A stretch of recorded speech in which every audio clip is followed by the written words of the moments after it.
नमस्कार,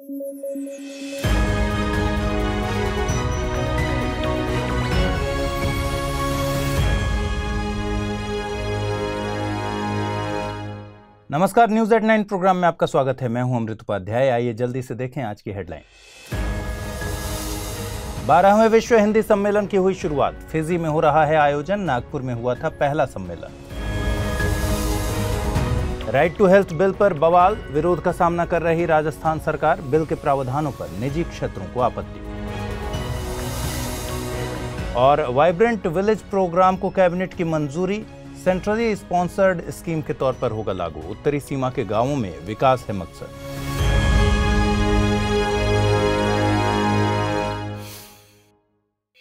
चलिए खबरों की शुरुआत करें। मैं बता दूं आपको कि अगर आप इस बुलेटिन को पीडीएफ फॉर्मेट में पढ़ना चाहते हैं तो अमृत उपाध्याय 007 टेलीग्राम चैनल पर जाइए। साथ ही एक सूचना मैं जरूर देता हूं आपको डेली। 14 फरवरी से बैच प्रारंभ हुआ है।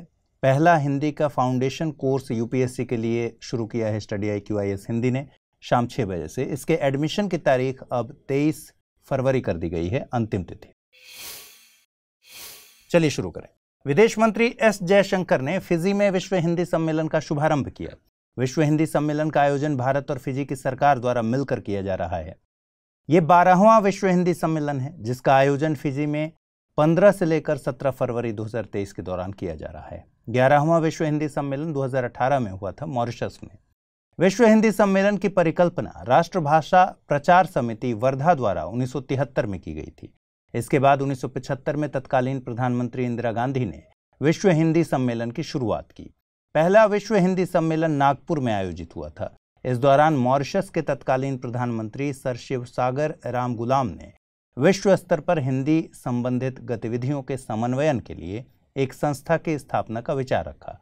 लगातार कई विश्व हिंदी सम्मेलनों में मंथन के बाद मॉरिशस में विश्व हिंदी सचिवालय स्थापित करने पर भारत और मॉरिशस की सरकारों के बीच सहमति हुई।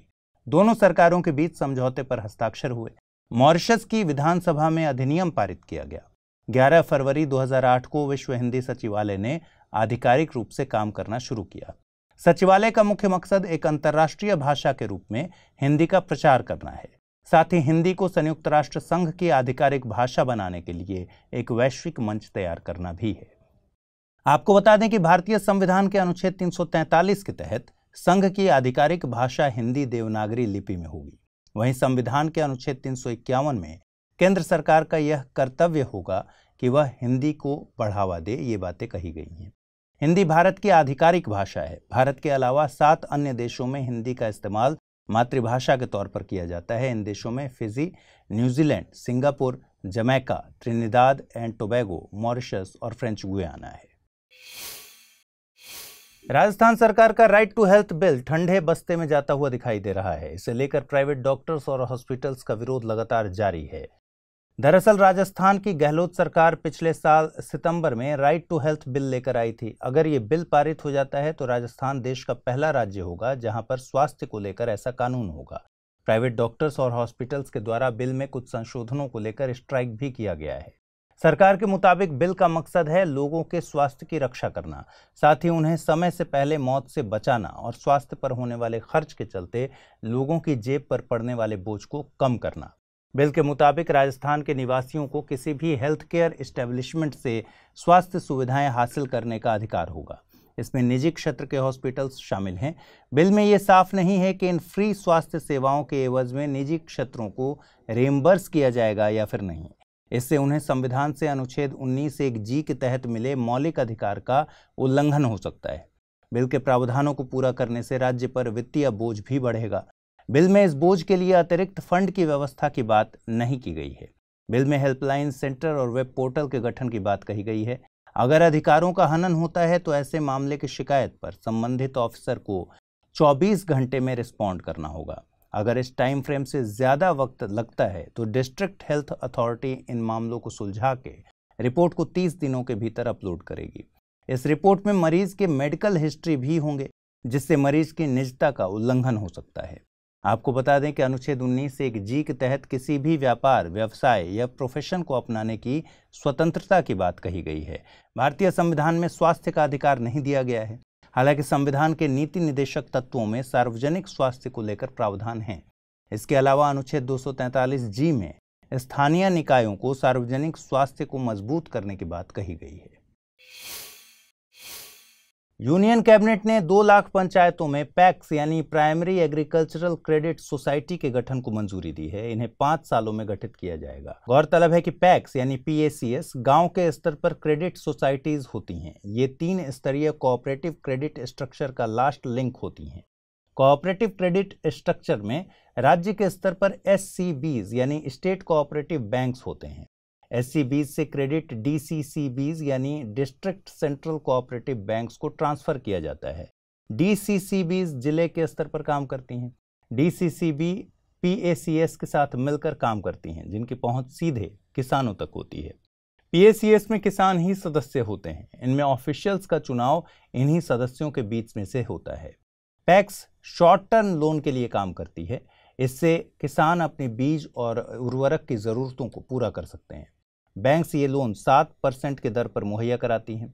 इसमें केंद्र सरकार 3% और राज्य की सरकारें 2% की सब्सिडी देती हैं। इस तरह किसानों को लोन जो प्राप्त होता है वो मात्र 2% की दर पर हासिल होता है। पैक्स की सबसे बड़ी खासियत है कि ये कम पेपर वर्क में शॉर्ट टर्म के लिए लोन मुहैया कराती है। अनुसूचित व्यावसायिक बैंक्स में किसानों को बहुत सारे पेपर वर्क से गुजरना पड़ता है। यूनियन कैबिनेट ने centrally sponsored vibrant village programme को मंजूरी दी है। इस योजना को वित्त वर्ष 2022-23 से 2025-26 तक के लिए मंजूरी दी गई है। कार्यक्रम के तहत देश की उत्तरी सीमा से सटे गांवों में व्यापक विकास कार्यों को अंजाम दिया जाएगा। कार्यक्रम के पहले चरण में 662 गांवों में रोजगार के अवसर सृजित किए जाएंगे, जिससे स्थानीय जनसंख्या का प्रवासन रुक सके। लोगों का प्रवासन रुकने से सीमावर्ती क्षेत्रों की सुरक्षा में भी इजाफा होगा। गांव के स्तर पर स्थानीय प्राकृतिक और मानवीय संसाधनों की पहचान की जाएगी। इन्हें हब एंड स्पोक मॉडल पर विकसित किया जाएगा। इन सीमावर्ती राज्यों में अवसंरचना विकास और रोजगार के अवसर सृजित होंगे। वाइब्रेंट विलेज एक्शन प्लान को जिला प्रशासन द्वारा ग्राम पंचायत की मदद से तैयार किया जाएगा। वाइब्रेंट विलेज प्रोग्राम की घोषणा बजट स्पीच 2022 में की गई थी। इसमें साफ किया गया है कि कार्यक्रम की overlapping border area development programme के साथ नहीं होगी। आइए जल्दी से देखते हैं आज के बुलेटिन पर आधारित क्या सवाल बन सकते हैं। पहला सवाल है, विश्व हिंदी सम्मेलन के संबंध में निम्नलिखित कथनों पर विचार कीजिए। 12वें विश्व हिंदी सम्मेलन का आयोजन मॉरिशस में किया गया था। पहले विश्व हिंदी सम्मेलन का आयोजन प्रधानमंत्री मनमोहन सिंह के कार्यकाल में किया गया था। उपर्युक्त में से सही कथन या कथनों को चुनिए। केवल एक, केवल दो, एक और दो दोनों, न तो एक न ही दो। अगला प्रश्न है, वाइब्रेंट विलेज प्रोग्राम संबंधित है उत्तर पूर्वी राज्यों के गांवों में अवसंरचना के विकास से, देश के हर गांव में 5G सेवाएं पहुंचाने से, उत्तरी सीमा के गांवों में अवसंरचना विकास से, सभी गांवों की स्थानीय संस्कृति के पहलुओं को अंतर्राष्ट्रीय स्तर पर पहचान दिलाने से। आइए जल्दी से देखें पिछले बुलेटिन में मैंने क्या सवाल पूछे थे और सही जवाब क्या है। पहला सवाल था, निम्नलिखित कथनों पर विचार कीजिए। प्राकृतिक तौर पर क्वासी क्रिस्टल बहुतायत में पाए जाते हैं। क्वासी क्रिस्टल की खोज के लिए 2011 में डॉन शैचमैन को नोबेल दिया गया था। कूट का प्रयोग कर सही उत्तर चुनना था। केवल एक, केवल दो, एक और दो दोनों, न तो एक और न ही दो। सही जवाब है विकल्प बी यानी केवल दो। पहला कथन गलत है। प्राकृतिक तौर पर क्वासी क्रिस्टल का मिलना एक रेयर इवेंट होता है। अगला सवाल मैंने आपसे पूछा था, निम्नलिखित कथनों पर विचार कीजिए। संविधान की अनुसूची 3 में राज्यों के लिए राज्यसभा की सीटों का वर्णन है। Agricultural and processed food products export development authority Bharat सरकार के कृषि मंत्रालय के तहत स्वायत्त संस्था है। कूट का प्रयोग कर सही उत्तर चुनना था। केवल एक, केवल दो, एक और दो दोनों, न तो एक और न ही दो। इसका सही जवाब है विकल्प डी यानी दोनों कथन गलत हैं। संविधान की अनुसूची 3 में कई संवैधानिक पदों की शपथ का प्रारूप दिया गया है। एपिडा भारत सरकार के वाणिज्य एवं उद्योग मंत्रालय के तहत एक स्वायत्त निकाय है। तो आज पूछे गए सवालों का जवाब जरूर कमेंट बॉक्स में दीजिए। उम्मीद है आपको ये पहल अच्छी लग रही होगी। ठीक से तैयारी कीजिए, अच्छे से पढ़ाई कीजिए। कल रात 9 बजे फिर से मुलाकात होगी। ख्याल रखिए। नमस्कार।